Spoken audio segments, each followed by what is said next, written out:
Армысыздар, құрметті қазақ елі, баршаларыңызға Алланың тыныштығы болсын деп мына бір әңгімені айтқым келіп тұр.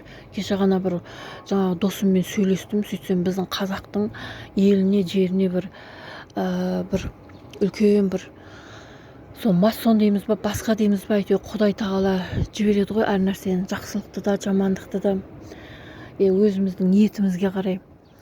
Сондықтан сондай бір қиындық келіп тұр дейді. Сондықтан біздің қазақ елі қазір как никогда бір жағадан бас, бір жеңнен қол шығару керек болып тұр.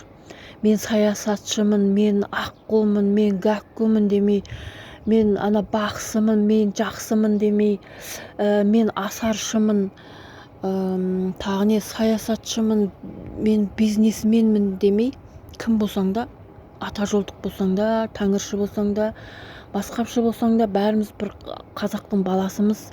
Біз бәріміз бірігіп, ниетіміз тура болу керек. Бәрі бір есіктен кіріп шығу керек деген әңгіме емес қой. Әркім өзінің жаңағы күнін көріп жатыр, қалай көрсе де.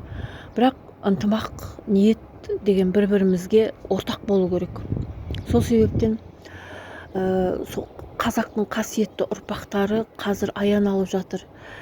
Қобызшылар болсын, мына ата жолда жүргендер болсын, басқалар болсын, біреулер айтады екен, осы қазығұрттың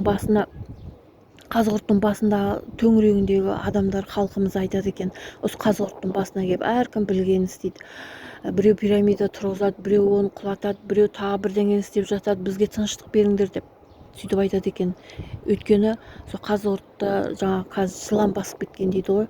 Сөйтіп қазығұрттың төңірегінде тұрған үйлерді де сол жылан көрініп жатыр дейді, жүріп жатыр дейді, жыбырлап, жылан көбейіп жатыр дейді. Соған қарағанда Құдай тағала, мына жаратушы иеміз бізге бір қиындықтың келе жатқанын, жақындап келе жатқанын білдіріп жатқанның белгісі ғой.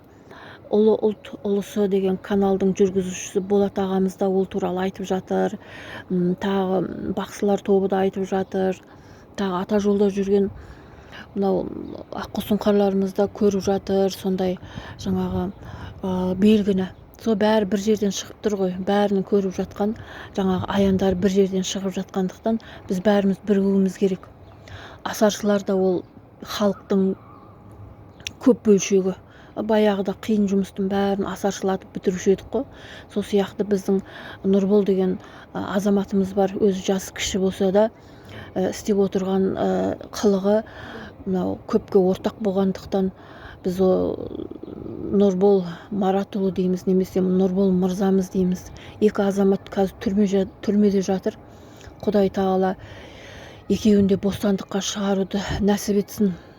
Асаршылық ол біздің қазақтың салт дәстүрінің жаны десем болады. Өткен қиын жұмыстың бәрін біздің ата бабамыз солай атқарып отырған ынтымақпен, бірлікпен. Сондықтан мына халқымызға келіп жатқан мынандай бір қиындық болса, соның белгісін Құдай тағала білдіріп жатса, өзінің қасиетті ұрпақтары арқылы біздер деген бәріміз бірігуіміз керек. Мына асаршылардың арасында да менің байқағаным небір қасиетті адамдар отыр.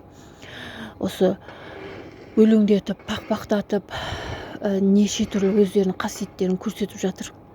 4 жұмақ өлеңді құрастыра беретін адам көп емес, бірақ осы асаршылардың арасында не деген қасиетті адамдар отырғанын өзім байқадым да.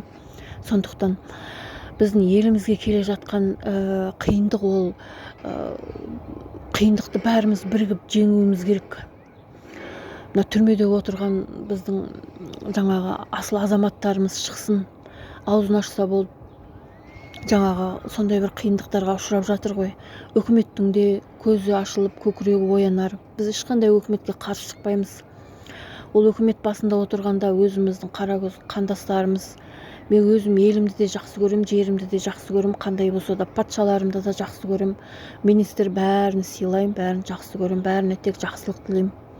Сол ұлтымыз аман болсын, еліміз аман, жұртымыз тыныш болсын, бәріміз бір-бірімізге ниеттес болайық. Төменгі жаққа жазып қоям, садақа салам, елім үшін, жерім үшін, отаным үшін деген, өзім үшін деген адамдар болса, өздеріңіз садақаларыңызды салып отырарсыздар. Аты жөнін бәрін белгілеп жазып қоям. Бәрі жақсылыққа көрінсін, бәрі жақсылық болсын. Ынтымақ бірлігіміз ажырамасын.